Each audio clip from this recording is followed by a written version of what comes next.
ඔයාගේ skin type එක මොකක්ද කියලා ඔයා දන්නවද? එහෙම දන්නේ නැත්නම් මෙන්න මේ වීඩියෝ එක ඔයාට අනිවාර්යයෙන්ම ස්කිප් කරන්න නැතුව බලන්න. හරි, අපි බලමු ඉස්සෙල්ලම ස්කින් ටයිප්ස් කීයක් තියෙනවද කියලා. මේන්ලි 5යි තියෙන්නේ. හරිද? එතකොට අපි බලමු මොනවද මේ ස්කින් ටයිප්ස් කියලා. ඉස්සෙල්ලම normal skin, එහෙම නැත්නම් සාමාන්‍ය සම. දෙවෙනියට එනවා oily skin, එහෙමත් නැත්නම් තෙල් සහිත සම. තුන්වෙනියට weird සම, එහෙමත් නැත්නම් අපි කියනවා dry skin. ඊළඟට එනවා combination skin. ඒ කියන්නේ මිශ්‍ර සම. ඊට පස්සේ තියෙනවා sensitive skin. ඒ කියන්නේ සංවේදී සම. හරි, දැන් මම ඔයගලන්ට කියලා දුන්නා මොනවද මේ ස්කින් ටයිප්ස් 5 කියලා. දැන් අපි බලමු මේ ස්කින් ටයිප් එකින් එක කොහොමද අපි අඳුනගන්නේ කියලා. ඕකේ. හරි, එහෙනම් අපි දැන් බලමු normal skin එක කොහොමද අඳුනගන්නේ කියලා. normal skin එකක් නම් ඔයාලට තියෙන්නේ ඔයාගේ ස්කින් එක dry නැහැ, oily නැහැ. ඒ වගේම පැල්ලම් අඩුයි, pimples අඩුයි, හරිම සිනිඳු සමක් තමයි ඔයාලට තියෙන්නේ. ඔන්න අඳුනගන්න ලේසිම විදිය. dry නැහැ, oily නැහැ. ඊළඟට බලමු oily skin එක මොකක්ද කියලා.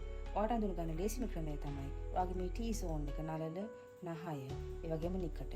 සමහර අයගේ කම්බුල් පවා ගොඩක් ඔයිලි වෙනවා. මූණ හොදලා සාමාන්‍යයෙන් පැයක් විතර යනකොට මූණ හරියට දිලිසෙන්න පටන් ගන්නවා. ඒ කියන්නේ හරිම ග්‍රීසි ලුකින්. හරියට තෙල් තියෙනවා මූණේ. ඔයා මෙහෙම කරලා ඇඟිල්ලෙන් අල්ලලා බැලුවොත් ඔයාගේ ඇඟිල්ලට පවා මූණේ තියෙන තෙල් එනවා. ඒ කියන්නේ ඔයාට තියෙන්නේ තෙල් සහිත සමක්.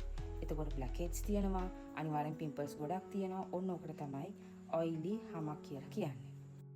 ඊළඟට අපි බලමු වියලි සම, එහෙම නැත්නම් dry skin අඳුනගන්නේ කොහොමද කියලා. වියලි සම හැම වෙලෙම තදයි. එතකොට ඒ කියන්නේ පොඩ්ඩක්වත් සිනිඳු නැහැ. හරිම ටයිට් ගතියක් වාට දැනෙන්නේ. ඇල්ලුවම මූණ රළුයි.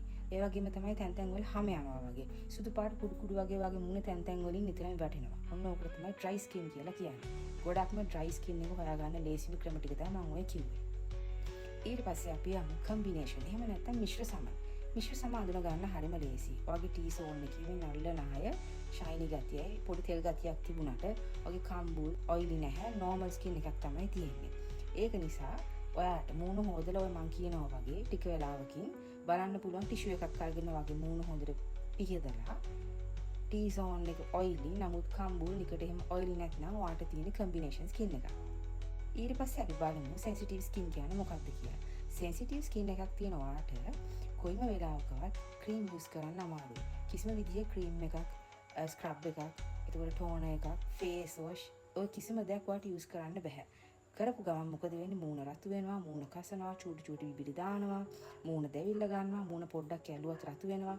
ඔන්න ඔකට තමයි කියන්නේ sensitive skin කියලා.